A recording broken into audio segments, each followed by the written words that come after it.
Next contest, little Sunday action. I'm talking about the Browns at the Texans, 1 o'clock Eastern kickoff on Sunday. Cleveland is -7 on the road, totals 47. Now, we should see the return of Deshaun Watson here this week, but regardless of who plays quarterback, this is a Browns team who prides themselves in the run game. These guys are in the top 5 in rushing offense. Nick Chubb has also got himself over 1,000 yards already on the ground, along with a dozen touchdowns.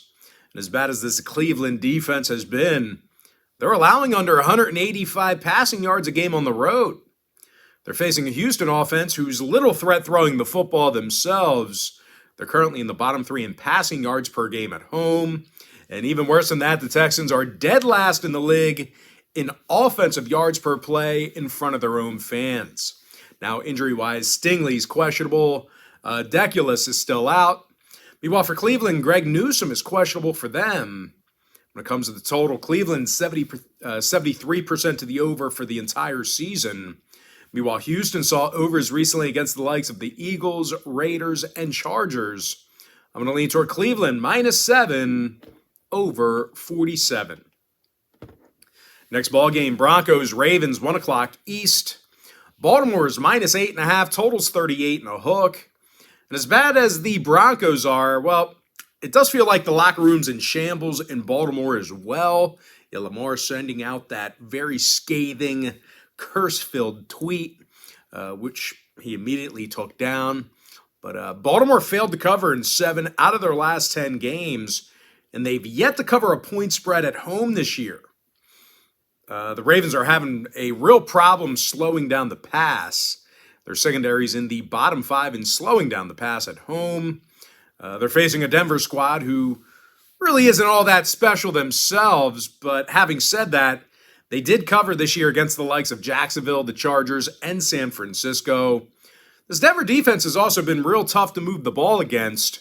They're allowing only 17 points a game, and they're in the top 3 in fewest yards allowed per contest. You got to imagine if they just get a little bit more offensive production, I mean, we're looking at a completely different season.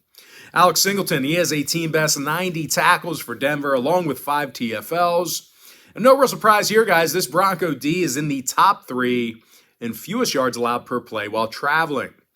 Now, injury-wise, Harris and Judy are questionable. Hamler and Williams are still out indefinitely. Meanwhile, for Baltimore, Stanley, Hamilton, Armour Davis, and Likely are questionable for them. J.K. Dobbins is still out with that knee. Now, when it comes to the weather, 46 and mostly sunny by kickoff in the Inner Harbor. When it comes to the total, Baltimore went 4-1 to the under in their own stadium. Denver's 10-1 to the under for the entire year. I'm going to lean toward the Broncos, +8.5, under 38 and a hook. Next ball game, it is going to be Packers-Bears, 1 o'clock East. Green Bay's the 4-point favorite, totals 44. Now, the Pack may have to go to work without Aaron Rodgers. He's got a thumb and rib injury right now. And I'll tell you this much, when the Pack leaves Lambeau, bad things happen. They're just 1-5 straight up on the road this year, and they averaged only 13 points a game in those contests. Now, they're facing a Chicago team who's doing an incredible job running the football. These guys are leading the NFL in rush yards per contest. Quarterback Justin Fields, he's averaging nearly 7 yards a carry, and he scored 7 times on the ground. When it comes to defensive play, Eddie Jackson's leading the D with 80 tackles on the year. Now, injury-wise, Reif, Cruikshank, Brisker, and Gordon are questionable. You do also want to keep an eye on Justin Fields as he's battling that shoulder. He's officially questionable, hasn't been ruled out. I think he's going to suit up. But if you're firing on this game, you definitely want to keep an eye on his status. Meanwhile, for the Pack, Rodgers, Campbell, Savage, Gene Charles, and Dobbs, they're all listed as questionable for them. Now, weather-wise, 39 degrees and partly cloudy by kickoff. 12-mile-an-hour winds possible in Chicago. No real surprise there. It's always breezy. Now, total-wise, Chicago saw unders against the likes of the Commanders and Giants. Meanwhile, Green Bay went 4-2 to the under in their last 6 on the road. I'm going to lean towards Chicago, +4, under 44. Next ball game, Jaguars, Lions, 1 o'clock East. Jacksonville's the 1-point favorite, totals 51. And believe it or not, guys, Jacksonville's in the top 10 in the league in road scoring. Trevor Lawrence has thrown for over 2,600 yards in 16 scores. Meanwhile, defensively, the Jags are in the top 10 in slowing down the run away from home. Foy Oluokun has a team best 113 tackles. Now they're facing a Detroit squad who lost 6 out of their last 9, and they have a tough time getting the W at home. Out of 6 games at Ford Field this year, the Lions got the W just twice, and a lot of that is thanks to this terrible Lions defense. These guys allow more yards per contest than any other team in the NFL. Now, injury-wise, Brown, Okudah, Jackson, and Pascal are questionable. Meanwhile, for Jacksonville on the other side, Travis Etienne is questionable for them. Now, total-wise, Jacksonville went 4 under the over on the road this year. Meanwhile, the Lions saw 4 out of their last 6 get over the total themselves. I'm going to lean toward Jacksonville -1 over 51. Next ball game, Jets, Vikes, 1 o'clock East. Minnesota's -3, totals 45. Now, the Vikings have done a real nice job against the number over the past few months. They're 7-3 against the spread in their last 10. They lost only 1 game at US Bank Stadium. They also have one of the best receivers in the game in Justin Jefferson. The youngsters got over 1,200 receiving yards along with a handful of touchdowns. Now, Jefferson's currently averaging 112 yards a game. Now, Kirk Cousins, everybody likes to shit on him, but he's 7th in the league in passing yards. No real surprise here, guys. The Vikes are in the top 10 in the league in home scoring. They're facing a Jets team who's going to have to look to Mike White to save their season at quarterback, and I'm not saying he's a bad QB, but it's certainly not a great spot to be in when you have to look to Mike White to really salvage your season here. Now, injury-wise, Rankins, Davis, Robinson, Yeboah, and Carter are questionable to play for New York.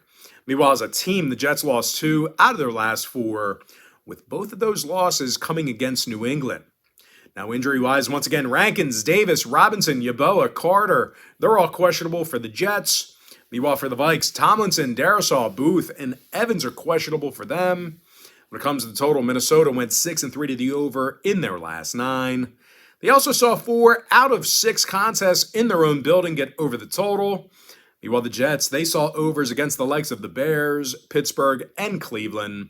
I'm going to lean toward Minnesota -3 over 45. Next matchup, it is going to be Steelers at the Falcons, 1 o'clock Eastern start time. Pittsburgh's the 1-point favorite on the road, totals 43. And even though the Steelers got the W on Monday Night Football, they're still struggling to move the ball on the road. They're actually scoring just 13 points a game when they travel. When it comes to defensive play, the Steelers are allowing over 6.3 yards per play on the road. They're facing an Atlanta team who likes running the football themselves. They're actually in the top 5 in offensive rushing. When it comes to defensive play, as much as they've struggled, the Falcons have 10 interceptions and 5 fumble recoveries. Rashaan Evans, he's also leading the D in tackles with 119 of them. Now, injury-wise, Jalen Dalton and Arnold Ebiketie are questionable to play Sunday. Meanwhile, for Pittsburgh, Witherspoon, Spillane, Harris, and Warren are questionable for them. When it comes to the total, 3 out of Pittsburgh's last 4 did get over the line. Meanwhile, Atlanta saw overs against the likes of Chicago, Carolina, and Cincinnati. I'm going to lean toward Atlanta +1 over 43. Next ball game, it is going to be Titans at the Eagles, 1 o'clock Eastern start time. Philadelphia is the 5-point favorite, totals 44.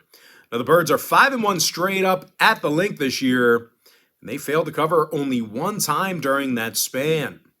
Now, this potent Eagle offense is in the top 3 in scoring, top 5 in yards per game. Jalen Hurts has thrown 17 touchdowns and just 3 interceptions. He's also got over 3,100 total combined yards. And even though this Eagles D has looked shaky over the past few weeks, they're still in the top 3 in fewest yards allowed per play at home. They're taking on a Tennessee squad who's literally zero threat throwing the football away from home. These guys are actually dead last in road passing yards. When it comes to defensive play, this Tennessee secondary is allowing more passing yards a game than any other team except for one. Now, injury-wise, Jones, Autry, and Bullock are questionable for the Titans. Meanwhile, for Philadelphia, C.J. Gardner-Johnson, he is officially out. They were saying it was a rib injury. Now it's a kidney laceration. That actually makes me sick, like lightheaded just thinking about it. He's probably going to be pissing blood for a week. It makes me sick. But anyway, weather-wise, mostly sunny and 47 degrees at kickoff in South Philly. 9-mile-an-hour wind possible by game time. When it comes to the total, Philly saw unders against the likes of the Colts, Arizona, and Minnesota. Meanwhile, Tennessee went 7-1 to the under in their last 8. I'm going to lean toward Philadelphia -5, under 44. Next contest, it is going to be Commanders at the Giants, 1 o'clock Eastern kickoff. Washington's the 2-point favorite on the road, totals 40.5. Now, the Red Hot Commanders won their last 3 games, and they covered the point spread in their last 7 straight. And even though they're not particularly offensive juggernauts, they certainly don't let you touch the football. These guys are leading the NFL right now in offensive time at possession. They keep the ball away from you. Really one of the keys to victory against Philadelphia when they played against the Eagles. Eagles were undefeated. Commanders gave them their only loss, and that's what they did in that game. Time of possession, they dominated. I think they had like 45 minutes in offensive TOP. But anyway, defensively, Washington's allowing only 19 points a game away from home. And their secondary is in the top 5 in fewest road passing yards allowed. Cole Holcomb and Jamin Davis, they have over 135 tackles combined. Meanwhile, Montez Sweat, Deron Payne, and Jonathan Allen, they have 20 sacks between the 3 of them. They're facing a Giants offense who really struggles moving the football. They're throwing for just $1.76 a game at MetLife. They're also in the bottom 10 in offensive yards per play. Now, as a team, the G-Men took the loss in 3 out of their last 4 outings. And when it comes to the injury report, Feliciano, Jackson, Lemieux, and Ezeudu are questionable. Meanwhile, for Washington, Trey Turner, Chase Young, and Dax Milne, they're all questionable for them. Weather-wise, clear skies, 47 degrees in East Rutherford. Total-wise, Giants 64% to the under this year. Washington 67% to the under. Give me Washington -2, under 40.5. Next game, Fins, Niners, 405 East. San Francisco's -4, totals 46. Now, the 49ers have had little issue moving the football at home. These guys have a top 10 passing offense in their own stadium. They're also in the top 10 in offensive yards per play in front of their own fans. But it's this Niner defense who's really impressed many of the experts. They have the #1 rush defense in the league. They're allowing fewer total yards a game than any other team in the NFL. Fred Warner and Dre Greenlaw, they've combined for over 160 tackles. Meanwhile, Nick Bosa's 3rd in the league with 11.5 sacks. Now, they're facing a Miami squad who's done little to establish a run game. They're in the bottom 5 in the league in rushing yards per contest. When it comes to defensive play, the Fins are allowing more points a game on the road than any other team in the league. Now, injury-wise, Mostert, Bridgewater, and Jackson are questionable. Teron Armstead is out. Meanwhile, for San Francisco, Eric Armstead is questionable for them. When it comes to the weather report, cloudy and a chance of rain in Santa Clara on Sunday. When it comes to the total, San Francisco saw 4 out of their last 7 get over the number. Meanwhile, Miami's 4-1 to the over away from South Beach. Give me San Francisco -4, over 46. Next contest, little divisional matchup here. Talking about the NFC West. Seahawks, Rams, 405 East. Seattle's -7, totals 42. Now, the Seahawks have done a nice job of moving the football this year. They're in the top 3 in offensive yards per play on the road. They're also averaging 29 points a game while traveling. Geno Smith has thrown for over 2,800 yards and ranks 5th in QBR. They're facing a Rams defense who's giving up a bunch of points at SoFi Stadium. They're in the bottom 5 in home points allowed. When it comes to offensive production, the Rams have done little to establish a proper run game. These guys are rushing for just 64 yards a game at home. Now, injury-wise, Stafford, Donald, Allen, Howard, and McCutcheon are questionable. Meanwhile, for Seattle on the other side, Dwayne Eskridge is questionable for them. When it comes to the total in this one, Seattle went 6-3 to the over in their last 9. They also saw 4 out of their last 6 on the road get over the number. Meanwhile, LA saw 3 out of their last 5 get over the line themselves. I'm going to lean towards Seattle, -7 over 42. Next contest, Chiefs, Bengals, 425 East. Kansas City's -3, totals 52. And even though the Chiefs are favored in this one, their secondary is at a tough time. They're not that great. They're in the bottom 10 in pass defense on the road. Meanwhile, as a team, the Chiefs have been awful against the number. They failed to cover in 8 out of their last 10 outings, depending on where you shopped at. They're facing a Cincy team who went 8-2 against the number in their last 10 themselves. Cincy's also throwing for more yards a game at home than any other team in the NFL. Joe Burrow's thrown for 23 touchdowns and nearly 3,200 yards. He's currently in the top 3 in both of those categories. When it comes to defensive play, this Cincy secondary is in the top 10 in pass defense at home. Trey Hendrickson and Sam Hubbard, they're leading the pass rush with over 10 sacks combined. When it comes to the injury report, Josh Topu's questionable for the Bengals. Meanwhile, for Kansas City, Joe Thuney, Kadarius Toney, and Juan Thornhill, they're all listed as questionable for them. When it comes to the weather report, cloudy and 46 degrees by kickoff in Cincy. Now, total-wise, the Bengals went 4-1 to the over in their last 5. Meanwhile, the Chiefs saw 4 out of their last 5 on the road get over the number themselves. I'm going to lean towards Cincinnati, +3 over 52. Next contest I have for you, it is going to be Chargers at the Raiders, 425 Eastern kickoff. The LA Chargers are -2, totals 50.5. And even though the Raiders strung together a couple of wins here recently, it's still pretty tough to trust their defense. These guys are currently in the bottom 3 in the NFL in yards per play allowed at home. They also have one of the worst secondaries in the AFC. Little glitch, matrix glitch there. Anyway, they're facing a Charger team who certainly loves throwing the football. Justin Herbert's 5th in the league in passing yards and touchdowns. And no real surprise here, guys. This high-powered Charger offense, they're in the top 10 in road scoring. Now, injury-wise, Lindsley, Williams, Adderley, and Pipkins are questionable for Los Angeles. Meanwhile, for the Raiders, Bolden, Billings, Averett, Vickers, and Horsted, they're listed as questionable for them. When it comes to the total in this one, the Raiders are 4-0 to the over in Sin City. Meanwhile, the Chargers went 6-3 to the over in their last 9. I'm going to lean toward the Chargers, -2 over 50.5. Next matchup, little Sunday night football. I'm talking about the Colts at the Cowboys, 8:20 p.m. East. Dallas is -11, totals 43.5. Now the Cowboys got the W in 8 out of their last 10. They covered the point spread in 70% of those contests. They also have arguably the best secondary in the game.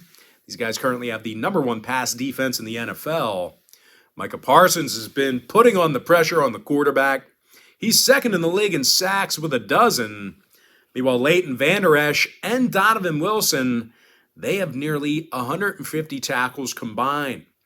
Now, they're facing a Colts team on the other side who really struggles offensively on the road.